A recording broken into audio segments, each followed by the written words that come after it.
You're entering the Facilicast, the liberal science of buildings, with your host, Jim Zerbel. Okay, welcome back to the Facilicast, the liberal science of buildings with Jim Zerbel. I'm so pleased today to have Michael Conway. Michael Conway is the executive director and co-founder of an organization called Stacks and Joules. Don't worry, it's not through any or no fault of your own. It's not an attorney firm, right? And it's not an engineering firm. It is something much, much cooler. And we're going to have Michael explain that to you today. Michael, welcome onto the Facilicast. Oh, thank you so much. Yeah, great to be here, James. Why don't you explain to us Stacks and Joules and then why this is really, really interesting? Yeah, so Stacks and Joules. So we are a nonprofit workforce development organization. We train overlooked talent and get them jobs in the building automation industry. I'd say the nonprofit part of it, the mission part is who we serve. And that is really reaching into communities where we haven't been looking for, especially for technical talent.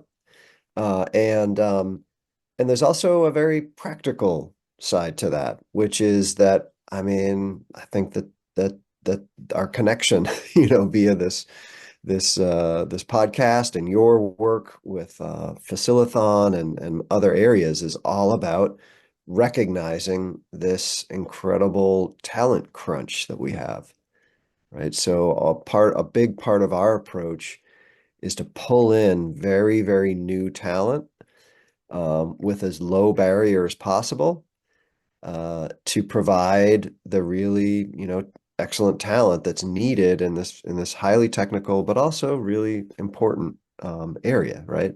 So it is part of facilities and facilities operations. It's the technology side of automating the process, but also being able to monitor and troubleshoot and fault detect and really move from, as we say, like a keychain approach to facilities operations to a keyboard approach.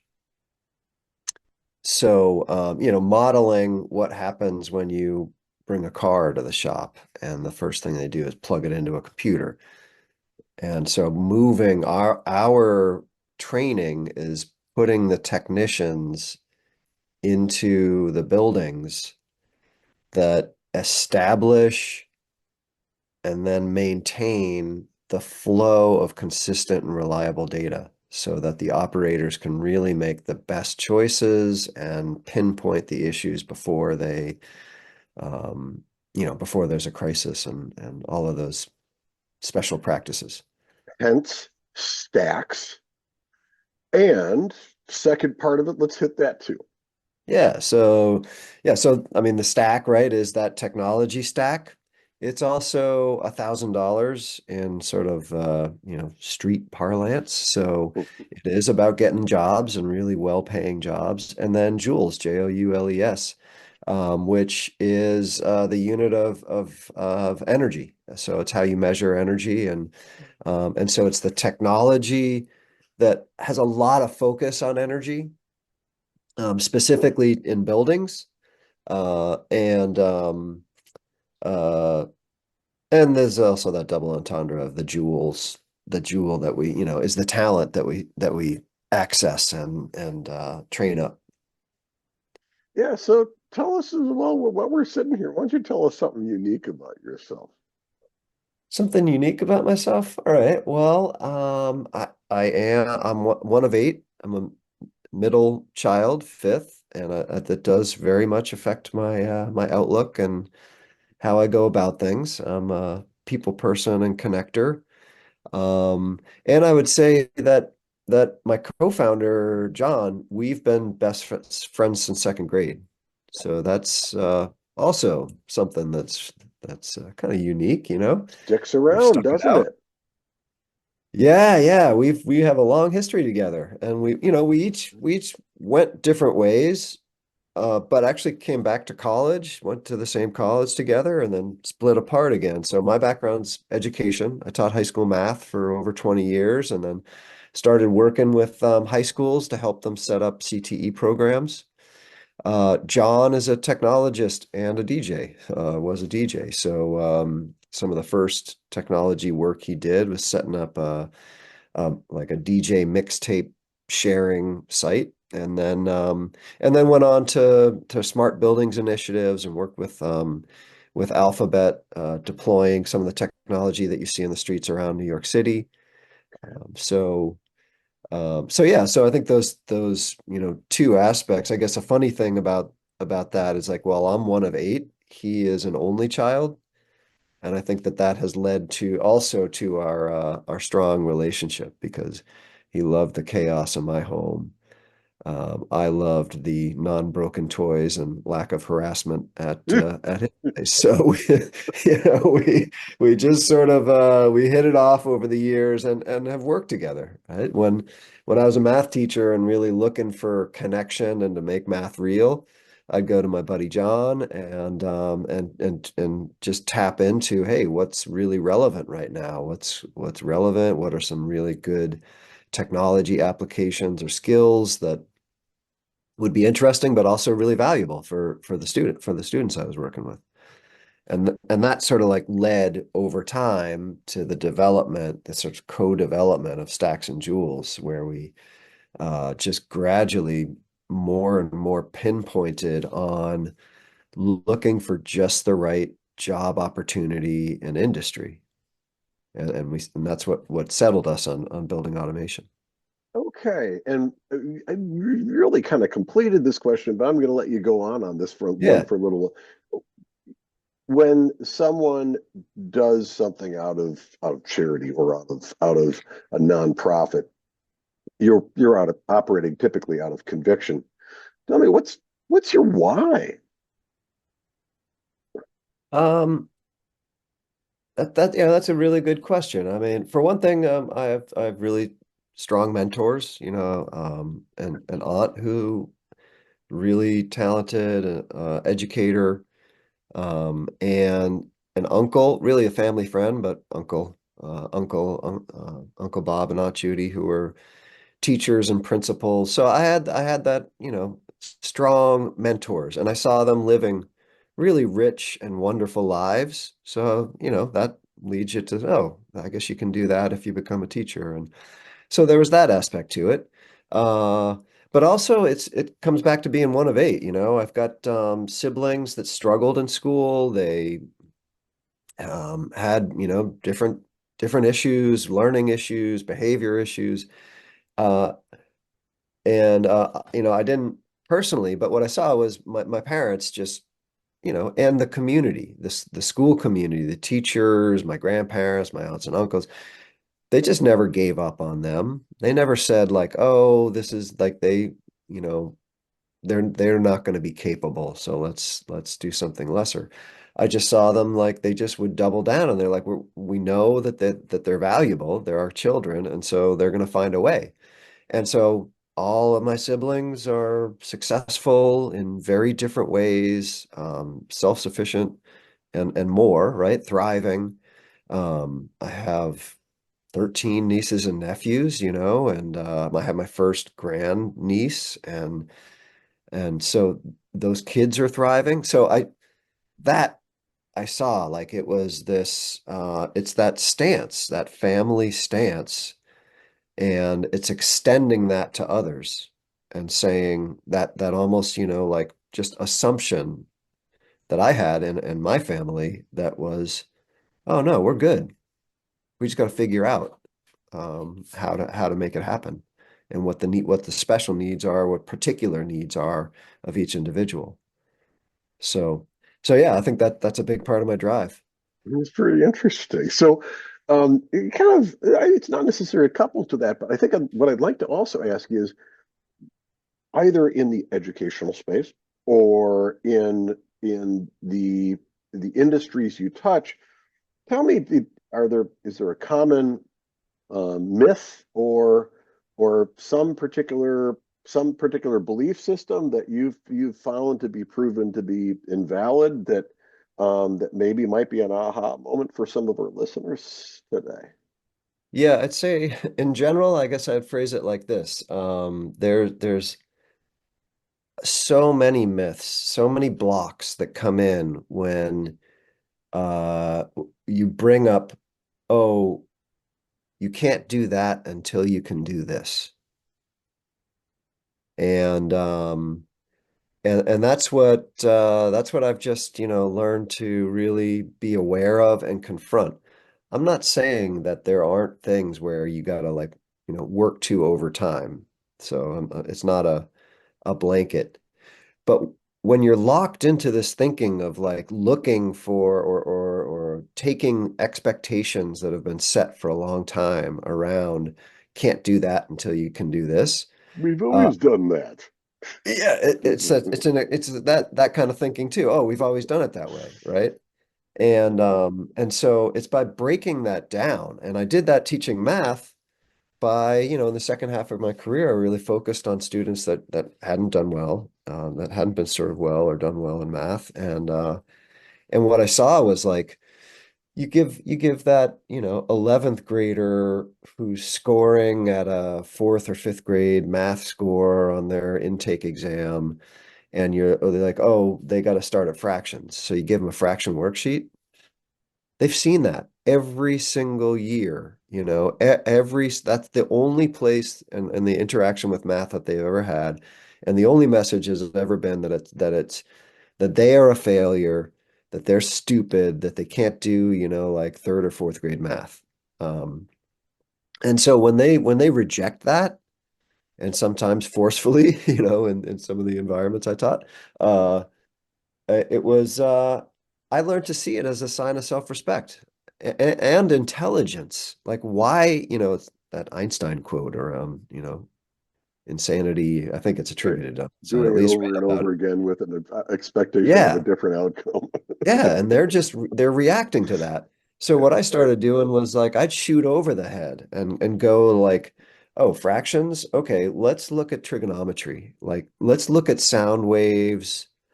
Let's look at other types of waves, but sound waves are always really, so we pull out Pro Tools or GarageBand and just start making noises and songs and beats and then we'd start breaking it down and you know what is behind all of that It's a software? fraction. It's 4-4, baby.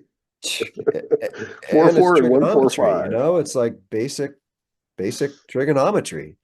And so when you get them hooked there and then you start unpacking that and showing how are they getting those waves that they're manipulating on the screen to create their music, um, now there's a connection and a drive. And you know what that leads to? Fraction worksheets. Hey, and so you start building up those basic skills that are needed, but you come at it from a high. So that's what I mean by like, oh, you can't do trigonometry if you can't do fractions. You you can learn to do fractions via trigonometry. I mean, I would start with that sine equation. Any good engineer knows you look at the macro of it before you ever delve down to what the client says. Well, I need this thing fixed so this thing can work. I think I think that's valid, and I think that's an interesting fallacy that we do often see in education. And with that Yeah. in mind, let's talk about a little bit something else. So, we've got AI coming in where we're going to start seeing some personalized education in the classroom, and I where that leads is derivative, garbage in, garbage out. Where that leads is Yeah. derivative of whoever provides the content for it. But at the same time, maybe you could speak to some of the changes that you expect you're going to be seeing in the educational environment through some of these radical changes that are about to manifest. They're coming. Yeah, yeah. I mean, we're starting to play with some because I think it is, there's a lot of effort being put into applying AI, machine learning, all of this automation in buildings. And so we see that. So as wanting to prepare our talent for that environment. So, um, I mean, there's so much going on and so much experimentation. I'll just stick to what we're doing and seeing. We actually start our training off with learning to understand and use some Python scripts. So they're using Python to control a couple of, pretty simple LED lights for color and intensity, and they sort of learn it through a discovery process. It's really highly engaging. Um, but what we see now is you can use some AI tools to program in Python, like with very, very little knowledge or input. I mean, you need to understand how it's working, but you don't have to know every definition and every function and be able to type that out individually. You need to be able to ask questions, recognize where issues are coming up, why you might not be getting the result that you're looking for, and then guide the AI to be aware of that. So it writes the script for you, you know. It's a nudge. Yeah, you just have to be able to kind of like nudge it along until you get the outcome you want. So we're already doing that. We haven't fully stepped away from saying, well, let's make sure that they understand the principles of code and what's going on, because we want them to be able to ask the right questions. But Got we it. are having them engage with those tools because that's what they'll start seeing. I mean, you think about like tuning a PID loop, um, and you can do it by hand. It's a equation, and there's parameters and variables, and you gotta do a series of calculations, and um, sometimes by the time you're done with those, and done checking that you got it all correct and everything, the conditions have changed and you need to Changed. retune, but that's cool. But so those are areas where AI is just gonna like, crank it out. Yeah. So Crank it let's out, almost like it switches it back to a um, trial and error almost. An advanced trial and error. Yeah. let's talk about the experience that a student or a candidate comes through and where that candidate comes from. Yeah. So this, I guess, just starting where they come from, right, is this is a really important principle of how we've developed our program and our work is we partner with a local community-based organization in New York City. That's Henry Street Settlement. They've been around for well over 125 years.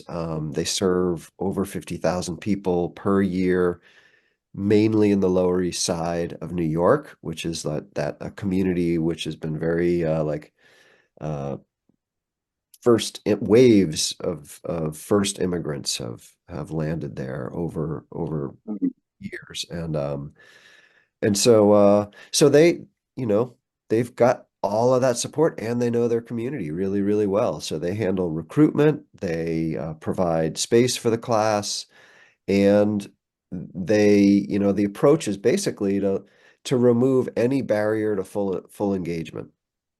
And so that's how we get to what I talked about, like my family experience of just keep giving the supports that are needed, and you're trusting that it's gonna work out well. You're gonna find out who that individual is and what their strengths are, and they're gonna be good.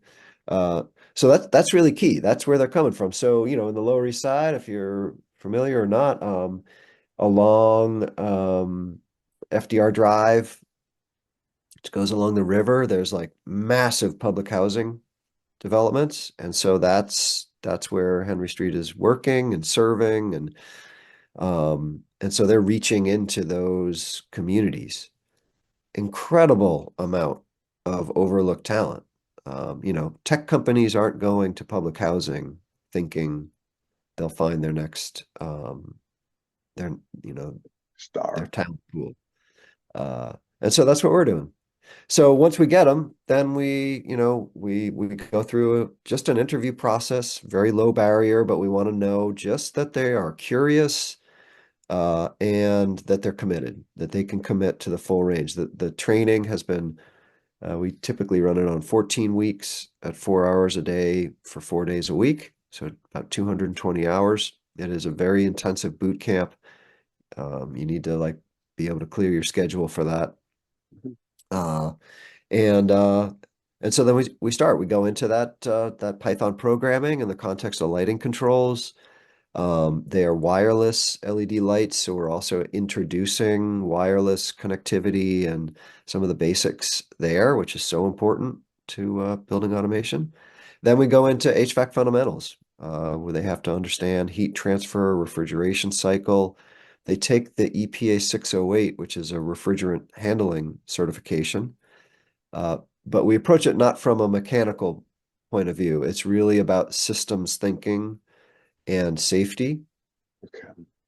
So then coming out of that, then we go into the largest part, which is that automation, system integration. We use a platform called the Niagara Workbench, which is a system integration framework. And they're building simulations of systems within buildings digitally, and and then applying logic and control sequences to that.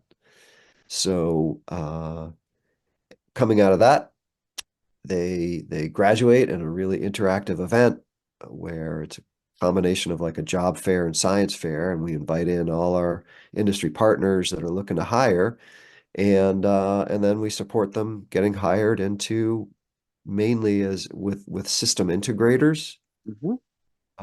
that are yeah, as building automation service technicians. I love that. Of course, it serves an industry, but let's talk about how it serves the student and beyond. Yeah, I mean, it's the stories you get. I'd say it this way, it really struck me with some of our first like graduates that got hired.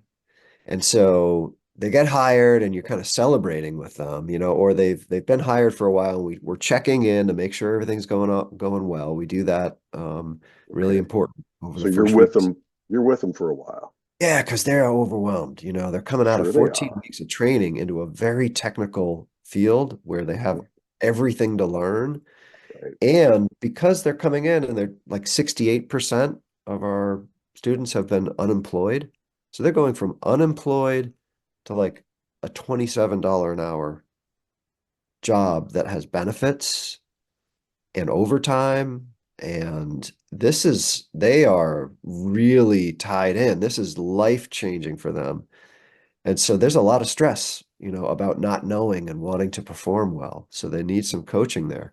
But the part about their life is like, well, I'll be like, oh yeah, what did you get with your first paycheck? Coming from my sort of point of view, and I'm thinking they're going to have some Jordans or I don't know, something.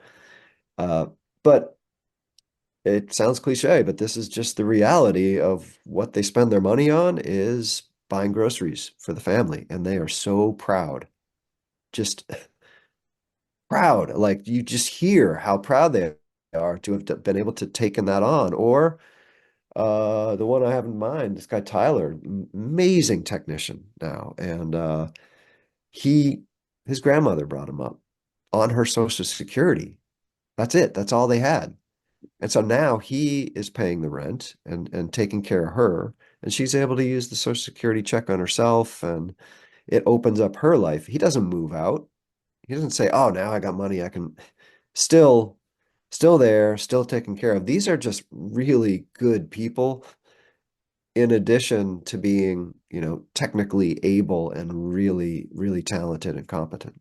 A lot of the time, radical programs like yours, standing by themselves, they can never scale, they never go where they're going to go because there's no support system behind them. But here, you've tapped an ecosystem, a support system for the person we're talking about that that in this instant it's the development, the Henry Street development folks.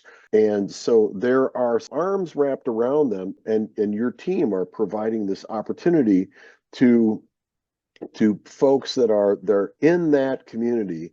That community has some, some support, at least a manner by which you can meet these people. I mean, that's Yeah. part of the deal.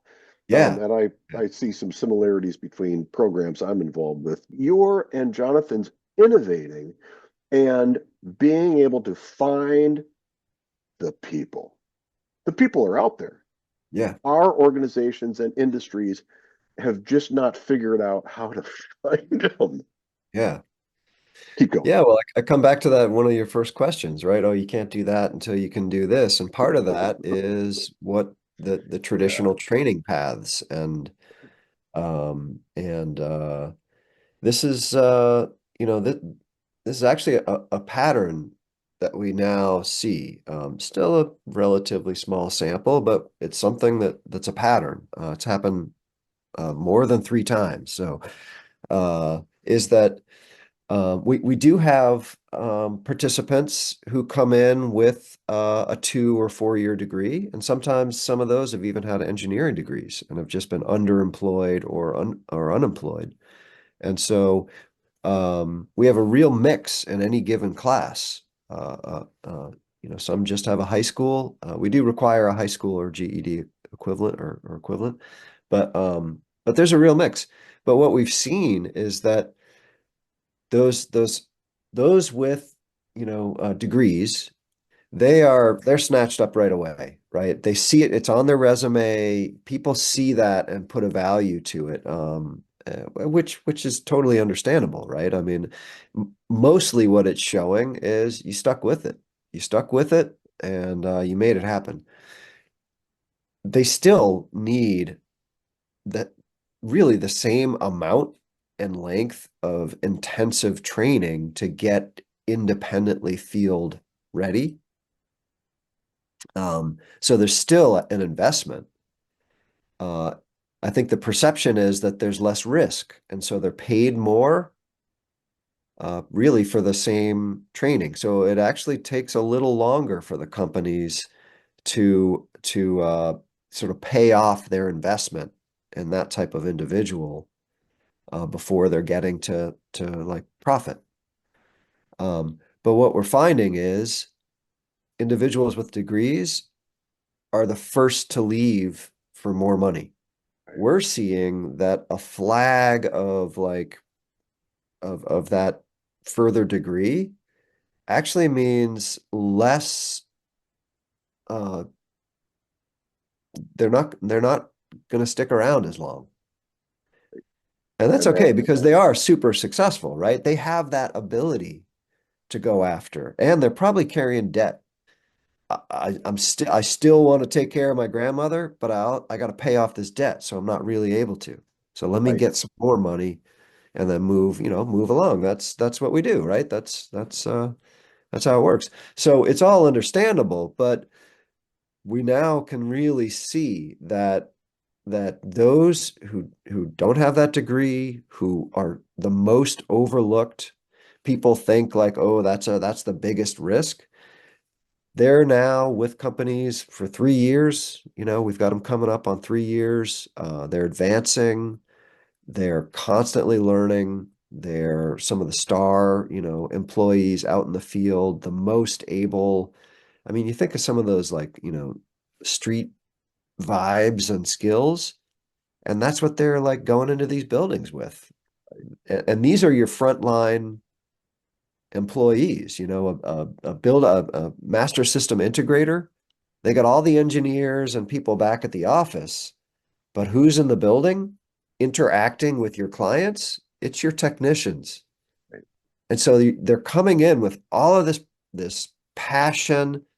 I mean, sincerity, I mean, they are earnest about their work because of the opportunity that it's giving them. So, and that's who's interacting with your clients. And it's just so it's this other positive that companies get by engaging with that kind of individual. Michael, one of the things that you had mentioned in the past was something called Dab Lab. What do you, what's that? What do you got going there? Yeah, so the Dab Lab is our partner, as I described, Henry Street Settlement. They own and operate like 18 buildings, for all of their services, housing, healthcare, childcare, adult care, all after school, all of that stuff. So the building that houses our class that we use and have our classroom in, we've now worked with engineering firms, Buro Happold, with Google and Autodesk Foundation and other partners, Delta Controls to audit this particular building and engage our students in that process, to interview the occupants for their experience. And now we are implementing a first stage of controls. So that building is going from completely dark, just sleeping, like no controls. I mean, very few thermostats, let alone anything else. And we are implementing some Delta controllers, enough sensors so that we can start to understand the operation. And over time, we'll start adding the ability to actually control and respond to that. But the first stage is monitoring.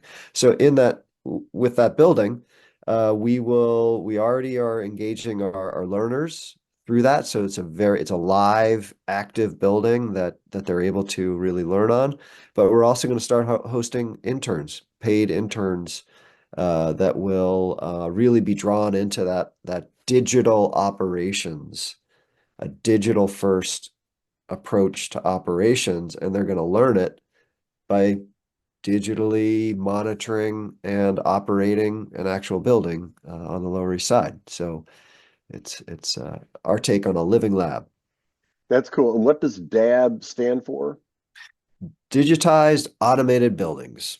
Thank you very much. And with that, then the project actually gets a building getting updated through this experience. So Exactly. experiential learning for the student, industry gains from new employees that are more likely to stick around than run off out of town. And along with the project itself, getting major innovation in a building that otherwise basically just sat there, which again, a building that just sits there continues to waste 40% of everything it's got going for it. And frozen pipes, and they literally don't even know if the boiler is on or not. So this, yeah, it's going to add. And I'd say like the connection is like for us, our impact is those jobs, really good, solid jobs, and that they are maintained in those jobs. So that's what we drive for, right? It's not the tests, it's not these other earlier indicators. Those can help us know we're on the track, but if there's no job at the end of it, doesn't matter, right? And in this case, the impact will be, is it operating better for the occupants, and is it costing less for Henry Street Settlement to maintain and operate? Let's talk about the manner by which we can assure that that participant is connected and it gets directly involved in industry. Yeah, I mean, there are, companies and industries that don't struggle, and that's who, you can imagine who they are. I mean, I don't think gaming design companies are struggling to find the People want to programming be in it, talent that they need. right? They You want to know, be in, they want to be in. Yeah. right? Even I'd say, the Googles and Facebooks, and it still has such a strong cash in this society and with young people, Right. that that that coming out of the college and that line of preparation, that's who's mopping all that up. And so if you think that this is just a marketing issue, I mean, we hear that from the industry, like, oh, we need to market. No one knows about it. So if we can just market it better, then we'll get the talent we need. Uh, it's way beyond that, because that talent is being mopped up into areas where there's still need for more. So you're going to be competing with that, so this does come back to this is that realization. So how do we work with companies? It takes those early champions. And we just really focused on that. We focused on having them in, partnering with them to develop the curriculum so that we know that it's really on point, the skills are on point. And then continuing afterwards to make sure that the transition goes well and to guide them on how to best support through that first 6 months of employment. And the measure there, coming back to impacts, is we've got our main company has now come back and hired 18 of our graduates over 3 years. I mean, that doesn't happen if it's not profitable, if it's not working, right? That's not charity. And then we've got others that are starting to come up and meet them. We've got others that are at like 4, 5, 3. So every time we get a new hire into a company, we're making sure it's going to work as well as we possibly can, because our pattern is that becomes 2 and then 10 and then beyond. So and that's what I mean. I mean, I started off talking about, New York is really rolling, and that's one of those virtual cycles that's going on. Is our graduates are out there, these companies are coming back. There's a little, like there's a growing sort of competition for our graduates. And so we're not just like blowing up the number of students that we're working with, because we want to make sure that there's an opportunity at the end. We don't want to just dump them on the market. We want to make sure that there's something really good for them and that we get good placements. And so that's just really rolling in New York. And now other companies are seeing that, and that's that competition. They're like, whoa, we're going to miss out on the talent race. We can't even bid for the project because we don't have the people to do it. Whereas companies that now know and have a process for making the best of our talent, they can bid on any project they want and then scale up. They know where they can come. Right. And so They got a it's bench. impacting like the industry, it's impacting companies. It's we're having a really positive impact on the community and the industry in New York. And that's what allows us to start to look, all right, let's bring this impact to other communities. And we're really thrilled to have you in. We're looking forward to a program like yours scaling out. Stacks and Joules, through no fault of your own, Stacks and Joules is the way we are going to get some major talent in the controls and automation, building automation industry. Contact information is printed down below here. Honored to have you, Michael Conway Thank you from so much, James. Really, Stacks really. and Thanks Joules. for allowing me to share the story. We look forward to seeing you on our next Facilocast, The Liberal Science of Building.